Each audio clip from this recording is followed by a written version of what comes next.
ഗാന്ധി പ്രതിമയോട് അനാദരവ് കാട്ടിയതിൽ നഗരസഭാ കൗൺസിലിൽ പ്രതിഷേധം. ഗാന്ധി ജയന്തി ദിനത്തിൽ ഗാന്ധി പ്രതിമയിൽ മുൻപ് അണിയിച്ച മാല പോലും മാറ്റാതെ അനാദരവ് കാട്ടിയത് നഗരസഭയ്ക്ക് നാണക്കേടായെന്നും കൗൺസിലിൽ വിമർശനം.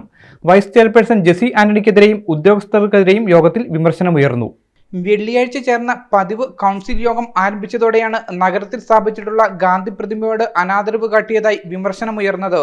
ഗാന്ധി ജയന്തി ദിനത്തിൽ ഗാന്ധി പ്രതിമയിൽ മുൻപണിയിച്ച മാല പോലും മാറ്റാതെ അനാദരവ് കാട്ടിയത് നഗരസഭയ്ക്ക് നാണക്കേടായെന്നാണ് കൗൺസിലിൽ പ്രധാനമായും ഉയർന്ന വിമർശനം.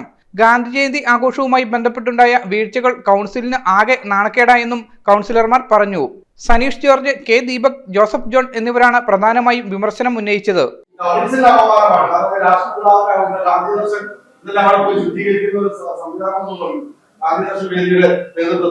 നമ്മുടെ മുകളിലായിരിക്കുമ്പോൾ നമ്മുടെ ചുമതലയുള്ള ഗാന്ധിദർശനം പോയി അവിടെ ശുദ്ധീകരിക്കുന്ന കൗൺസിലർമാരെ ചെകിടത്ത് അടിക്കണമെന്നില്ല. അപ്പൊ അത് വളരെ മോശമായി പോയിരുന്നത്. ഇവിടെ ഈ പ്രശ്നം ഉന്നയിച്ച കൗൺസിലർമാരോട് എനിക്ക് പ്രതിഷേധം കൗൺസിലർമാരെ അറിയിച്ചിട്ടും പറ്റും അല്ല ഇത് ചെയ്യണത്. ഇത് കാലാകാലങ്ങളിൽ ഒരു കൗൺസിലർ പറഞ്ഞിട്ടാണ്. ഞാൻ ഈ 3 വർഷമായിട്ട് ഞാൻ ചെയ്യാൻ പറഞ്ഞിട്ടില്ല, പറയേണ്ട കാര്യമില്ല. അത് പറഞ്ഞിട്ടല്ല ചെയ്യുന്നത്. ഈ ഇത്രയും കാലം ചെയ്തിട്ടുണ്ടെങ്കിൽ അതെല്ലാം കൃത്യമായി ഇതിന്റെ ഭരണകർത്താക്കൾ ചെയ്തിട്ടുണ്ട്. അതിന് കൗൺസിലർമാരെല്ലാവരും വിളിച്ച് ഗാന്ധി ജയന്തി ദിനത്തിന് മഹാത്മജിയുടെ പ്രതിമ കഴുകണമെന്നും ശുചീകരിക്കണമെന്നും പറയണോ? ഇതിനിടയിൽ വൈസ് ചെയർപേഴ്സൺ മഹാത്മാഗാന്ധിയെ ഗാന്ധിജി എന്ന് അഭിസംബോധന ചെയ്തത് ശരിയായില്ലെന്നും രാഷ്ട്രപിതാവിനെ ബഹുമാനിക്കണമെന്നും കൗൺസിലർ ടി.എസ്. രാജൻ ആവശ്യപ്പെട്ടു.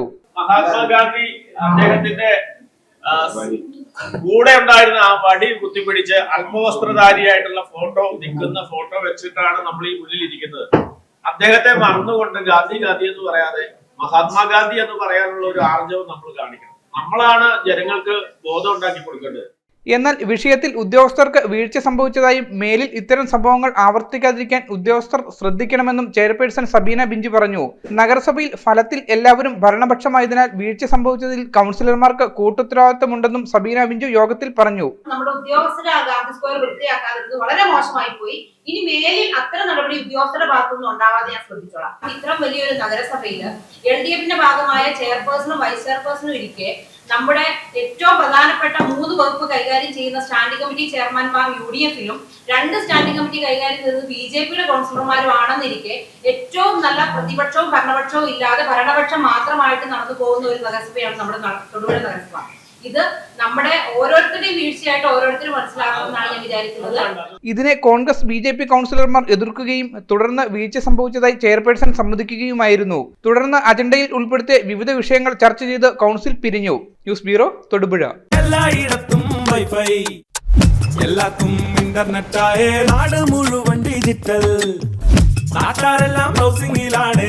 എന്നാ സ്പീഡാ കേരള മിഷൻ. എല്ലാവർക്കും ഇന്റർനെറ്റാ, എല്ലായിടത്തും നെറ്റാ. കേരള വിഷൻ നവകേരള പ്ലാൻ വെറും 199 രൂപയ്ക്ക്.